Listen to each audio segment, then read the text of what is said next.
Assalamualaikum warahmatullahi wabarakatuh. Selamat datang dalam video pembahasan terkait budidaya tanaman kayu putih dalam mata kuliah budidaya tanaman perkebunan dan industri.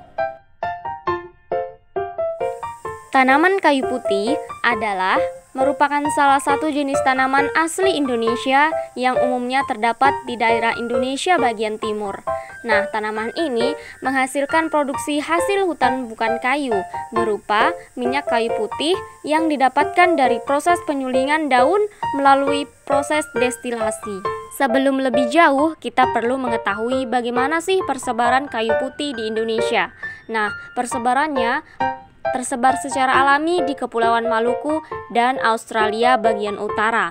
Jenis ini telah berkembang luas di Indonesia, terutama di Pulau Jawa dan Maluku dengan memanfaatkan daunnya untuk disuling.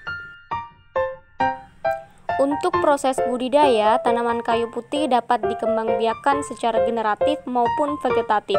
Nah, secara generatif, kita dapat melakukannya dengan biji yang dipanen berasal dari pohon induk yang bagus dan dipanen ketika masa puncak atau masa puncak pembuahan. Adapun secara vegetatif, tanaman kayu putih dapat dikembangbiakkan secara stek pucuk, yaitu dengan memanfaatkan tunas yang masih muda, kemudian dipotong kurang lebih sepanjang 10 cm, kemudian diberi hormon, dan selanjutnya ditanam pada bak plastik dengan media tanam berupa pasir halus. Selain stek pucuk, kita bisa menggunakan teknik grafting atau menyambung. Nah, teknik ini menyambung dilakukan dengan menyambungkan bagian bawah tanaman atau rootstock dengan bagian atas berupa potongan ranting dari pohon yang sudah tua. Selain itu, dalam metode grafting, kita juga perlu memperhatikan bagaimana syarat-syarat batang atas dan batang bawah yang sesuai atau memiliki kompatibilitas. Dalam proses budidaya, kita juga perlu memperhatikan bagaimana teknik penanaman. Yang dimaksud adalah bagaimana persiapan lahan, penanaman, dan lain-lain. Nah, persiapan lahan ini mencakup pembersihan dan pengolahan lahan, pemasangan ajir, pembuatan lubang tanam, dan melakukan pemupukan dasar.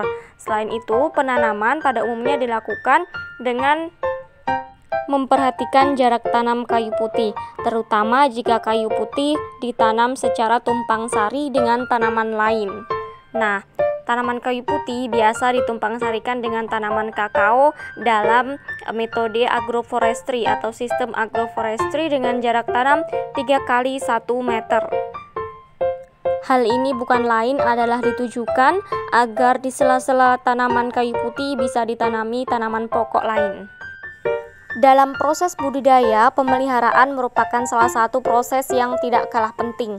Nah, dalam proses ini, kegiatan yang dilakukan adalah mencakup penyulaman, pemupukan, serta pengendalian dari hama dan penyakit. Adapun hama yang sering menyerang tanaman kayu putih berupa kepik dan rayap tanah. Proses paling akhir yaitu panen dan pasca panen. Proses panen sendiri mulai dilakukan pada saat tanaman kayu putih berumur 4 tahun dengan periode panen setiap 8 bulan. Nah, cabang dan tunas berukuran 1 cm tersebut dipanen menggunakan parang atau sabit. Nah, kemudian cabang atau ranting yang sudah diikat dikumpulkan, kemudian diangkut ke pabrik dengan menggunakan truk.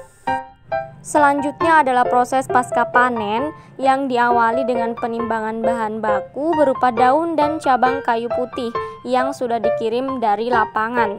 Kemudian proses kedua adalah penimbunan bahan baku, yaitu daun atau cabang yang sudah ditimbang dibongkar dan dikumpulkan di gudang penampungan. Setelah itu, bahan baku berupa cabang atau ranting kayu putih akan masuk ke proses pencetakan dan penguapan. Proses selanjutnya meliputi penyulingan atau penurunan suhu uap minyak kayu putih, yang kemudian masuk ke proses terakhir berupa penampungan dan pemisahan minyak kayu putih berupa cairan air dan minyak kayu putih yang dialirkan dan ditampung dalam kontainer penampung yang akan memisahkan minyak kayu putih dengan air.